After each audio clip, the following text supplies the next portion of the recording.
So, sorry nakat yung video.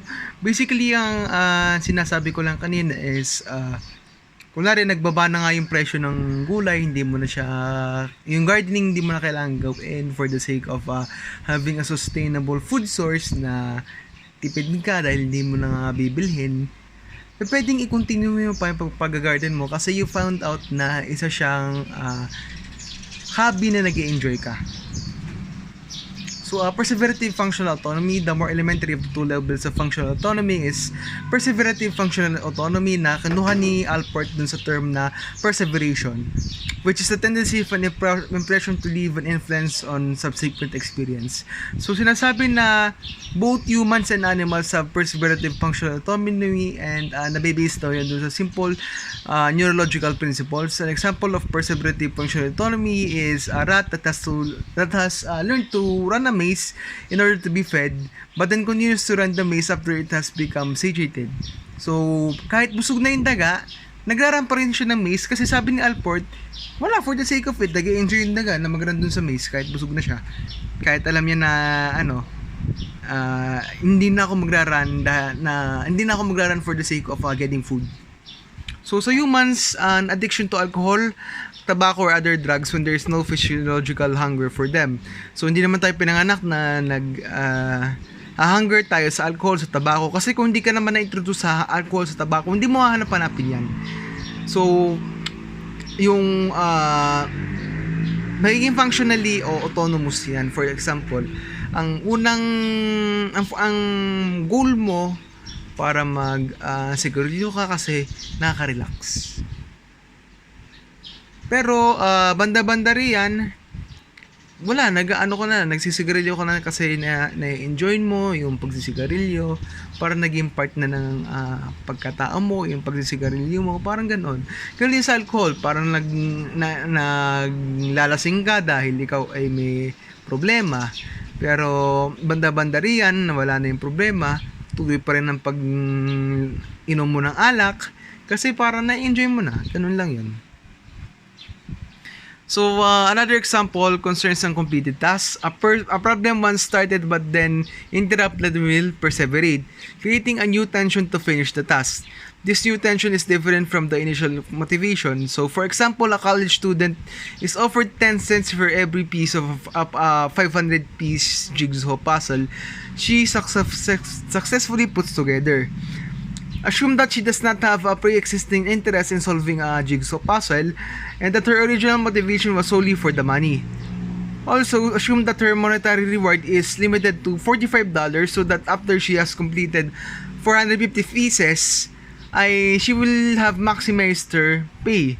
Ibig sabihin, may remaining 50 pieces pa. So, will the student finish the remaining 50 pieces in the absence of monetary reward? So, if tatapusin pa rin ni female student yung jigsaw puzzle, kahit wala nang bayad na ibibigay sa kanya, naging perseverative functional autonomy na yun dahil wala na yung original motivation mo na gagawin ko lang ito dahil merong ako makukuhang pera. For the sake of completing it na lang, yun na lang ang ginawa mo. Kaya tinuloy mo pa rin yung pagsusolve ng jigsaw puzzle. So, dadako naman tayo sa appropriate functional autonomy. This refers to those self-sustaining motives that are related to the proprium. Jigsaw puzzles and alcohol are seldom regarded as peculiarly mine. Hindi naman part ng personality mo yung pag-jigsaw, yung pag-alcohol, di ba? They are not part of the proprium but exist only on the periphery of personality. Doon sa side, sa dulo ng personality. On the other hand, occupations and many of our motivations concerning them become functionally autonomous. So, for example, a woman may originally take a job because she needs money. At first, the work is uninteresting and perhaps even distasteful. So, as the years pass, however, she develops a consuming passion for the job itself, spending some vacation time at work, and perhaps even developing a hobby that's closely related to her occupation. So, dun sa example na yon, katulad din yun sa jigsaw kanina, kinuha mo lang yung trabaho kasi kailangan mo ng pera, kailangan mo ng sweldo para sa mga gastusin. Pero as the years go by, nabawasan ang gastusin mo or na-promote ka sa iyong trabaho, ibig sabihin mas marami ka ng pera na earn, ibig sabihin ay mas maraming tira na dun sa mga dun sa iyong sweldo kasi pagpalagay na natin na hindi naman nagbago yung expenses.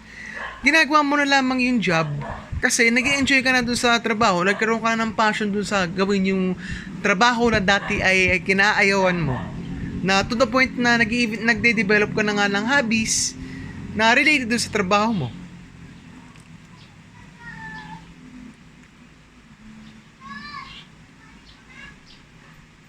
So, criterion for functional autonomy in general, a present motive is functionally autonomous to the extent that it seeks new goals, meaning that the behavior will continue even as the motivation for it changes.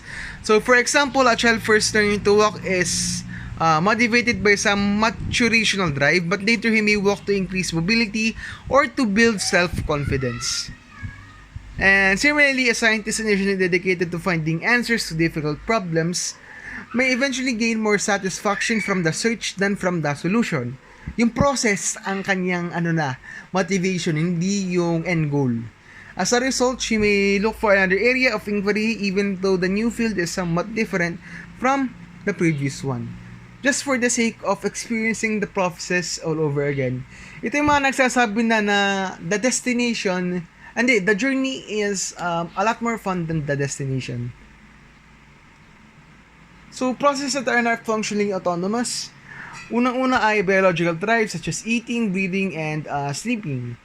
2. Motives directly linked to the reduction of basic drives. Number 3. Reflex actions such as an eye blink. 4. Constitutional equipment, namely physique, intelligence, and temperament. 5. Habits in the process of being formed. And 6. Patterns of behavior that require primary reinforcement. 7. Sublimations that can be tied to childhood sexual desires and some neurotic or pathological symptoms. And here's the reference. I took my report from the book of 575 2008 Curious of Personality, and that should be all for my report. Thank you very much for watching this video and listening into my report.